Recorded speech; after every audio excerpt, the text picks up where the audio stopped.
আপনারা কেমন আছেন? ভালো। হ্যাঁ, ভালো। এই হাটকড়ি এলাকায় এক সময় আপনাদের সবচেয়ে পবিত্রতম স্থান মন্দির, মন্দিরের প্রতিমা ভাঙচুর হতো, হয়নি? বিএনপি যখন ক্ষমতায় ছিল, হাটকড়ি এলাকার লোকজনে আপনি বিএনপির লোকজন চাঁদাবাজি করতো, নানান ধরনের অত্যাচার অনাচার করত। আওয়ামী লীগ সরকার ক্ষমতা আসার পরে কি আপনারা কি কোন নির্যাতনের শিকার হয়েছেন? কি আওয়ামী লীগ সরকার ক্ষমতা আসার পরে আপনাদের এই যে রাস্তা, এই রাস্তা ছিল আপনার কাদা রাস্তা, মানে ক্ষমতা আসার আগে আপনার কাদা রাস্তা ছিল। 50 বছরের রাস্তা ইট পড়েনি, পিচও ঢালেনি, আপনি বালুও পড়েনি। শেখ হাসিনার সরকার আজকে ক্ষমতায়, আপনাদের রাস্তা পিচ ছাড়া রাজপথ হচ্ছে। হাটকড়ি বাজার আগে বাজার নামে পরিচিত ছিল, সেইখানে আজকে সরকারের উদ্যোগে আপনার ওইখানে একটা শপিং মল হচ্ছে, মার্কেট হচ্ছে নাকি? তার মানে বাজার এখন আপনার শহর হয়ে যাচ্ছে। আগামী ডিসেম্বরের শেষে অথবা জানুয়ারিতে আপনার জাতীয় সংসদ নির্বাচন।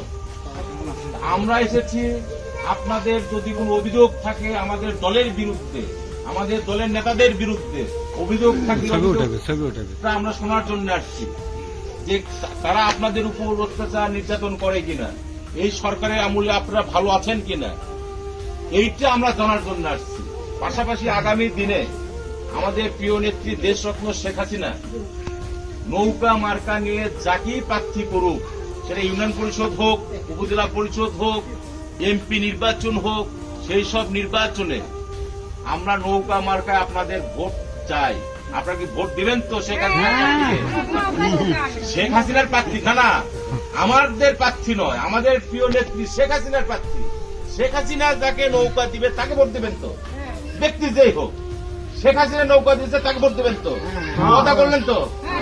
হ্যাঁ, এটা আপনাদের কাছে করজোরে অনুরোধ থাকলো যে দেশের উন্নয়নের জন্য আমাদের পাড়া, আমাদের মহল্লা, আমাদের উপজেলা, আমাদের এলাকার উন্নয়নের জন্য শেখ হাসিনার সরকারকে দরকার, আমাদের নিরাপত্তার জন্য দরকার। আজকে আপনারা হিন্দু সম্প্রদায়ের লোকজন যতটা ভালো আছেন, আজকে অন্য কোন সরকার আমলে আপনারা কোনোদিন ভালো ছিলেন না। সেদিক থেকে আপনাদের প্রতি আমাদের অধিকারটা আরো অনেক বেশি, এবং সে আবেদন নিয়ে আসছি।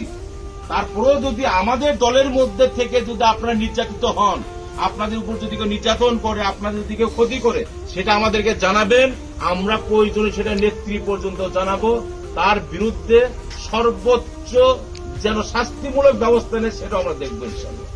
যেহেতু আপনারা ওয়াদা দিয়েছেন, আরেকবার বলেন ভোট দেবেন তো? নৌকায়